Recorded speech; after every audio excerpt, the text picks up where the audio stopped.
नमस्कार दोस्तों, GB Singh concept कुछ अलग में आपका स्वागत है। दोस्तों, आशा है कि आप लोग सब खुश होंगे और हेल्दी भी होंगे और अपना ख्याल रख रहे होंगे और पढ़ाई को निरंतर बढ़ा रहे होंगे।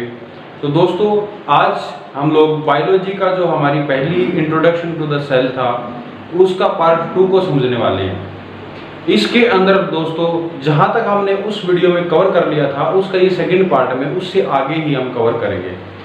हमने वहाँ पर सेल का इंट्रोडक्शन ये जान लिया था कि सेल की डिस्कवरी कैसे हुई थी और उसके कौन कौन से पार्ट होते थे, कितनी नंबर ऑफ सेल्स के हिसाब से यूनिसेलुलर और मल्टीसेलुलर होते थे और प्रीयूकैरियोटिक सेल्स और यूकैरियोटिक सेल्स होती थी, कौन सी सबसे लंबी सेल होती है, कौन सी सबसे छोटी सेल होती है, ये यहाँ तक हम पढ़ चुके थे। तो आज दोस्तों हम समझने वाले हैं कि कोई भी अगर सेल होती है तो उस सेल के अंदर चाहे वो किसी भी चीज की सेल हो, उसके अंदर एक बेसिक चीज यानी चाहे किसी भी एनिमल हो, प्लांट हो कि किसी की भी सेल हो, उसके अंदर बेसिक चीजें तो होंगी कि उस सेल में भी मिलेगी, एनिमल वाली में भी मिलेंगी, किसी और जीव में भी मिलेंगी और यहाँ तक कि जैसा कि हम मान के चल रहे हैं कि प्लांट के अंदर भी मिलेंगी। अगर कोई जीवित चीज है तो उसके अंदर वो सेल के जो पार्ट हैं वो उसके अंदर मिलेंगे ही मिलेंगे। आज उनके बारे में समझने वाले हैं दोस्तों, कोई भी अगर सेल होती है उसके 3 पार्ट तो बेसिकली होते ही होते हैं। एक होता है हमारा दोस्तों सेल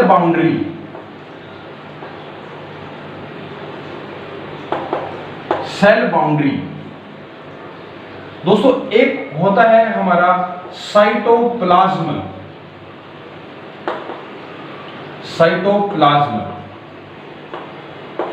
और एक होता है दोस्तों न्यूक्लियस। और अगर उसके अंदर भी बेसिक चीज की बात करें तो न्यूक्लियस के अंदर जो है जेनेटिक मटेरियल।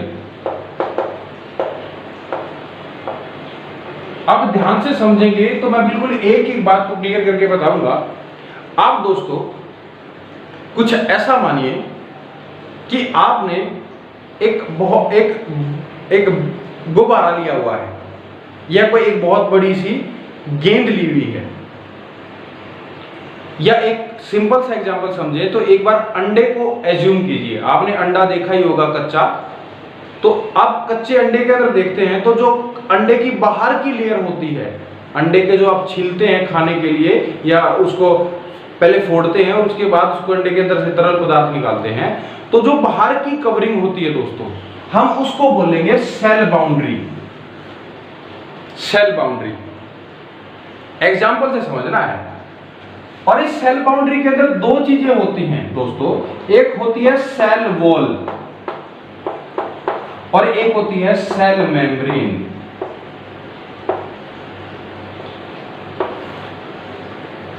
सेल वॉल और सेल मेम्ब्रेन।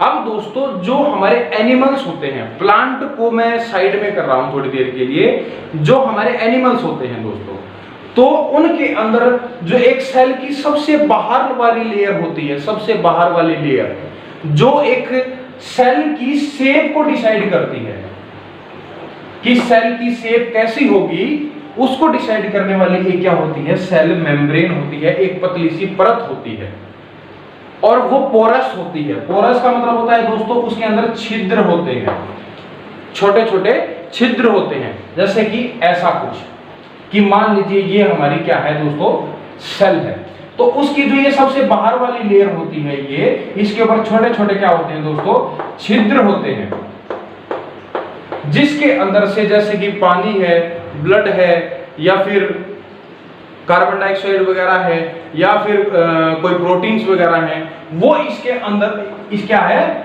इसको सेमी परमिएबल मेम्ब्रेन बोलते हैं, क्योंकि ये कुछ मटेरियल को अपने अंदर बाहर जाने का काम अलाउ करती है। मतलब इसके अंदर से कुछ मटेरियल बाहर जा सकता है और कुछ क्या कर सकता है, अंदर आ सकता है। सारा का सारा मटेरियल नहीं आ सकता है, तो उस वजह से इसको सेमी परमिएबल मेम्ब्रेन भी बोलते हैं। सेमी परमिएबल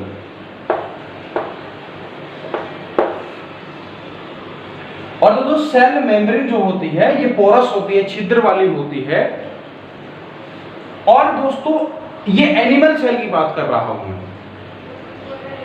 जो ये सेल मेम्ब्रेन है प्लांट के अंदर, इस सेल मेम्ब्रेन के ऊपर एक और टफ लेयर होती है, एक टफ लेयर और होती है दोस्तों। इसके ऊपर कुछ इस तरीके से एक बड़ी सी एक बाहर और लेयर होती है। अगर प्लांट की कोई भी सेल देखोगे उसके बाहर एक टफ लेयर और मिलेगी, उस टफ लेयर को बोला जाता है दोस्तों सेल वॉल। ये जो सेल वॉल है ये ओनली प्लांट के अंदर ही पाई जाती है, सिर्फ और सिर्फ प्लांट के अंदर। अच्छा, क्या उसके अंदर सेल मेम्ब्रेन होगा प्लांट के अंदर? हाँ होगा भाई, सेल मेम्ब्रेन तो होगा ही होगा, लेकिन उसके बाहर क्या होगा, एक सेल वॉल भी होगी। जो अब देखिए दोस्तों, अगर आपको सर्दी लगती है, आपके स्किन को सर्दी लगती है तो आप कपड़े पहन लेते हैं, क्योंकि आप मूवमेंट के लिए कैपेबल हैं, आप मूव कर सकते हैं, सोच सकते हैं मुझे सर्दी लग रही है, गर्मी लग रही है, तो आप कपड़े निकाल सकते हैं। लेकिन पौधे जो होते हैं दोस्तों, प्लांट्स जो होते हैं, वो एक जगह पर खड़े रहते हैं, मूव नहीं कर सकते। तो उनको भी टेम्परेचर से बचने के लिए, जो तापमान होता है, आंधियों से बचने के लिए और हवा में नमी को बचने के लिए, उनको भी एक क्या है, कवरिंग की जरूरत होती है। और वो कवरिंग होती है दोस्तों उनकी सेल वॉल। अंदर उसकी क्या होती है, सेल मेम्ब्रेन होती है। अगर एक क्वेश्चन आ जाता है कई बार कि सेल वॉल किससे मिलकर के बनी होती है, अगर मैं कॉमन सा दूं, वैसे तो अगर साइंटिफिक नेम उसके बहुत ज्यादा हो जाएंगे, लेकिन आपको बेसिक अंडरस्टैंडिंग हो जाए इसलिए मैं बताऊंगा कि सेल वॉल जो होती है वो सेलुलोज से मिलकर के बनी होती है। सेलुलोज। अगर कभी आपने किसी पार्क में बैठे हो तो आपने एक किसी अगर मैं बोलूं कि तिनके को या अब जो घास होती है उसको उखाड़ के अगर खाया हो, थोड़ा सा चबाया हो, तो आपको मीठा मीठा टेस्ट आता है। जो वो मीठा मीठा टेस्ट आता है वो इस सेलुलोज की वजह से ही आता है, सेल वॉल की, क्योंकि आप उसकी आउटर कवरिंग को चबाते हैं। सेल वॉल सब प्लांट के अंदर ही होगी, सेल मेम्ब्रेन किसके अंदर होगी, एनिमल्स के अंदर भी और प्लांट के अंदर भी। और इसके अंदर दोस्तों इस सेल जो शेप है, सेल की शेप जो ये सेल मेम्ब्रेन डिसाइड करेगी, इसके अंदर एक द्रव्य भरा होता है, एक फ्लूइड होता है। जिस तरीके से आपने अंडे के अंदर सो व्हाइट पार्ट देखते हैं, वो जब अंडा फोड़ते हैं तो उसके अंदर से एक पीला फैट मिलता है, पीले कलर की अंडा सा मिलता है छोटा सा, और बाकी व्हाइट तरल पदार्थ होता है पानी की तरह। वो जो तरल पदार्थ होता है उसको बोला जाता है दोस्तों साइटोप्लाज्म। सेल के अंदर क्या होता है, साइटोप्लाज्म। ये जेल की तरह होता है। जिस तरीके से आपने देखा होगा जो जेल इस्तेमाल करते हैं, बालों में लगाते हैं, तो वो जिस तरीके का गाढ़ा गाढ़ा सा जेल होता है, वैसा ही क्या होता है, इस सेल के अंदर क्या होता है, साइटोप्लाज्म भरा होता है दोस्तों। और उसके सेंटर में, at the centre of the cell, इसके सेंटर में दोस्तों एक डेंस चीज होती है, एक डेंस मैटर होता है। ऐसा डेंस मैटर, जैसे कि ऐसा समझ सकते हैं जैसा कि एक कमरे की दीवारें हैं, वो क्या हो गई, सेल बाउंड्रीज हो गई। उसके अंदर हमने पानी भर दिया, एक जेल सा भर दिया कमरे के अंदर, तो वो हमारा साइटोप्लाज्म हो जाएगा। और उसके सेंटर में, कमरे के बीच में आपने क्या किया, एक पत्थर को रख दिया, तो वो आपका क्या हो जाएगा, न्यूक्लियस दोस्तों। और वो पूरी स्ट्रक्चर जो बन जाएगी उसको बोलेंगे हम सेल। और समझते हैं दोस्तों, जो साइटोप्लाज्म होता है, इस साइटोप्लाज्म के अंदर बहुत सारे इसके अलग अलग अंग होते हैं। अलग अलग अंग कैसे, जैसे पानी के अंदर अलग अलग जीव तैरते रहते हैं, इस साइटोप्लाज्म के अंदर बहुत सारे महत्वपूर्ण जो हैं छोटे छोटे पार्ट्स घूमते रहते हैं, जिनको दोस्तों हम ऑर्गेनेल्स बोलते हैं। ऑर्गेनेल्स। ये ऑर्गेनेल्स क्या काम करते हैं, इसमें अलग अलग तरह के ऑर्गेनेल्स होंगे। कोई किसी का काम होगा कि जो ये सेल है इसको एनर्जी देने का काम करने वाले क्या होंगे, कुछ ऑर्गेनेल्स होंगे, जिसको माइटोकॉन्ड्रिया बोलते हैं दोस्तों। ऐसे ही इस बॉडी के अंदर कुछ, इस बॉडी का जो वेस्ट पार्ट होगा उसको बाहर निकालने का काम करेगा। किसी का काम इसके अंदर प्रोटीन को बनाने का काम होगा, इस प्रोटीन बनाने का काम। किसी का काम होगा कि उसकी प्रोटीन बनाने में हेल्प करने का काम। तो ऐसे बहुत सारे क्या होते हैं दोस्तों, ऑर्गेनेल्स होते हैं, छोटे छोटे पार्ट होते हैं जो इस फ्लूइड के अंदर क्या करते रहते हैं, साइटोप्लाज्म के अंदर तैरते रहते हैं। उनको मैं बिल्कुल अलग से वीडियो में, एक अलग वीडियो में सारे ऑर्गेनेल्स को, उनकी प्रॉपर्टी क्या है, किस में ज्यादा होते हैं और किस में कम होते हैं, इसके बारे में बताऊंगा। अभी आप बस बेसिक अंडरस्टैंडिंग ले लें कि सेल के अंदर क्या क्या कंपोनेंट्स होते हैं। अच्छा दोस्तों, जेनेटिक न्यूक्लियस जो होता है दोस्तों, इस जो न्यूक्लियस होता है उसके ऊपर भी एक डबल लेयर होती है, डबल मेम्ब्रेन होती है, यानी इसके ऊपर एक लेयर होती है। ऐसा मान लीजिए गेंद है, उसको आपने लेमिनेशन करवा दिया, तो जो गेंद है वो आपको मान लिया कि वो न्यूक्लियस है। प्लास्टिक की गेंद आती है खोखले अंदर से, या कोस्को की बॉल आती है, उसको समझ लीजिए। उसके ऊपर जो लेमिनेशन करवाई है उसको बोलते हैं दोस्तों न्यूक्लियर मेम्ब्रेन। Nuclear membrane. और जो दोस्तों ये न्यूक्लियर मेम्ब्रेन होती है, ये भी सेल मेम्ब्रेन की तरह कैसी होती है दोस्तों, पोरस होती है, छिद्रों वाली होती है। इसके अंदर से बहुत सारी चीजों का, कुछ चीजों का क्या होगा, ट्रांसफर हो सकेगा, अंदर बाहर जा सकेंगे।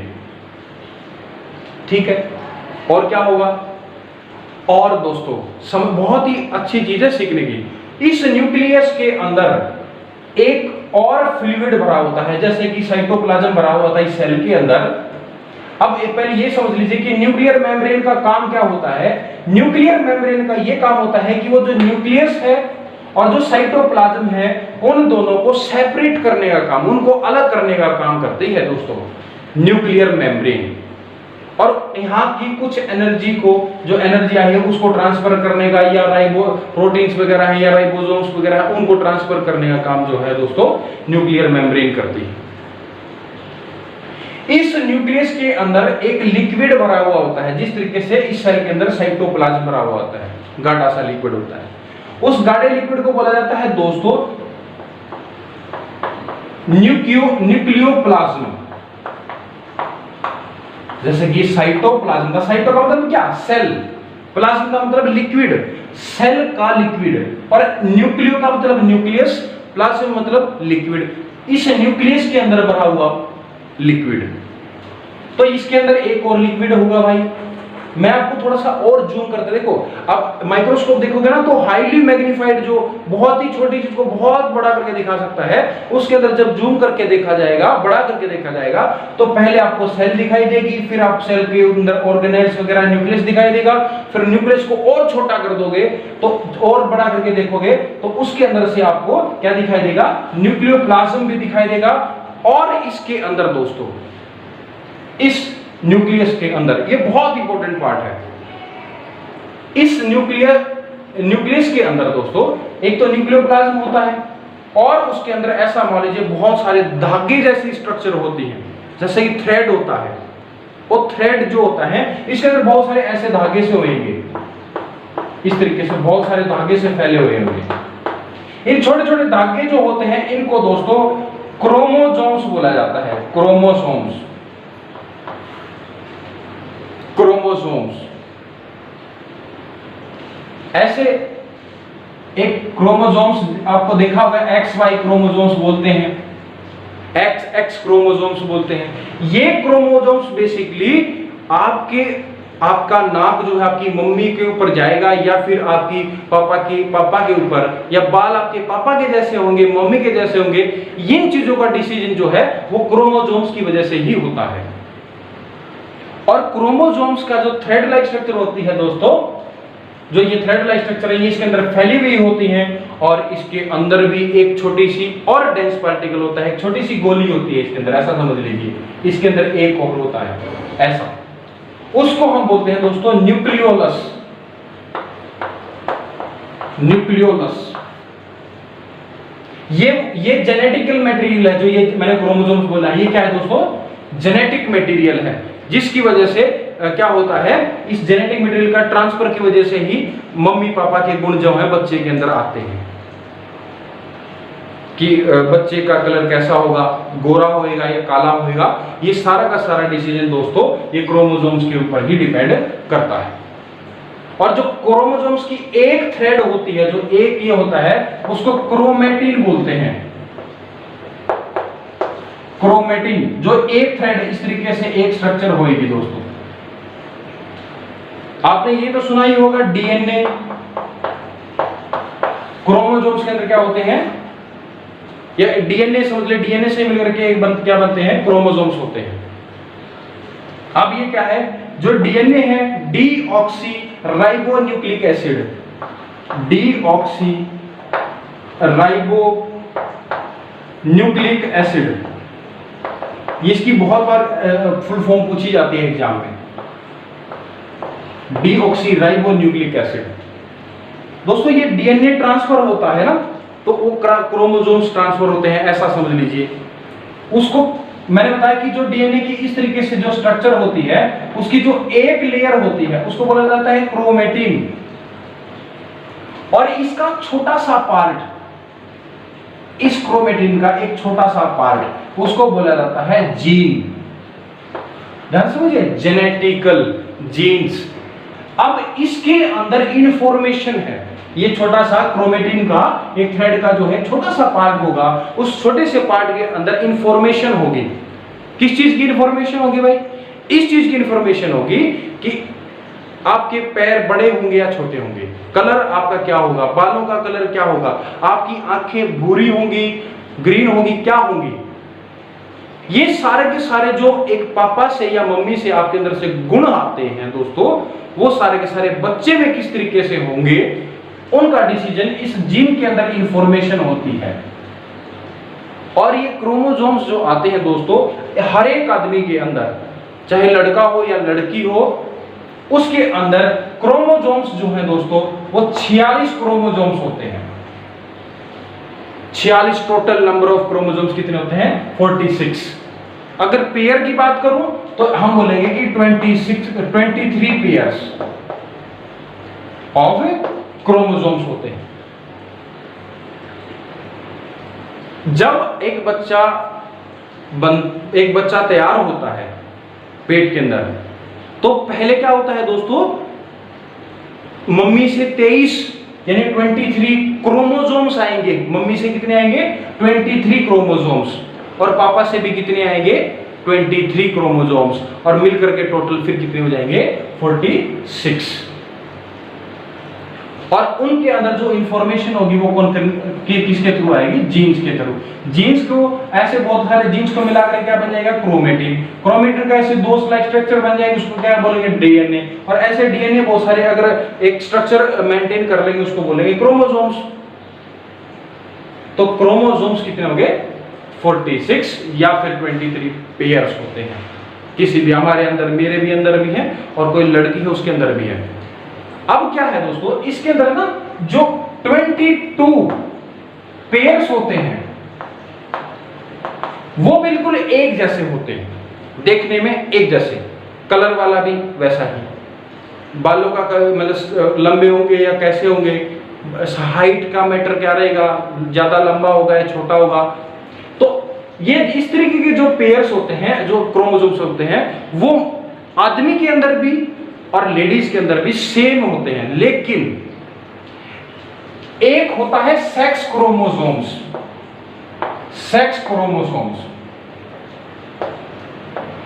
जिससे ये डिसाइड होता है कि लड़का है या लड़की है, वो क्रोमोसोम्स, वो दोस्तों 23वां क्रोमोसोम लेडीज होती है दोस्तों, उसके अंदर एक्स क्रोमोसोम्स होता है, एक्स की स्ट्रक्चर में। और जो मेल होता है उसके अंदर, ये फीमेल के अंदर हो गया, मेल के अंदर कैसा होता है दोस्तों, एक्स और वाई। और ये मेल के ही क्रोमोसोम्स डिसाइड करते हैं कि जो बच्चा होगा वो क्या बनेगा, लड़का या लड़की। ये सारा का सारा डिसीजन इस क्रोमोसोम्स के लेडीज के ऊपर डिपेंड नहीं होता है। बहुत सारे ऐसा देखा होगा कि ऐसे लेडीज को मारते पीटते हैं कि तुमने बेटा पैदा नहीं किया, लड़की पैदा की है। दरअसल अगर देखा जाए तो वो वास्तविकता में मेल के ऊपर यानी आदमी के ऊपर डिपेंड करता है कि उसके अंदर एक्स क्रोमोसोम्स आया है या वाई। यहां से ऐसे ही एक यहां से आएगा, एक यहां से आएगा और तब डिसाइड होगा कि लड़का होगा या लड़की होगी। ऐसे आगे के इसके मैटर के बारे में आगे जो है ये किस तरीके से होता है, जो है क्रोमोसोम्स किस तरीके से डिवाइड होते हैं।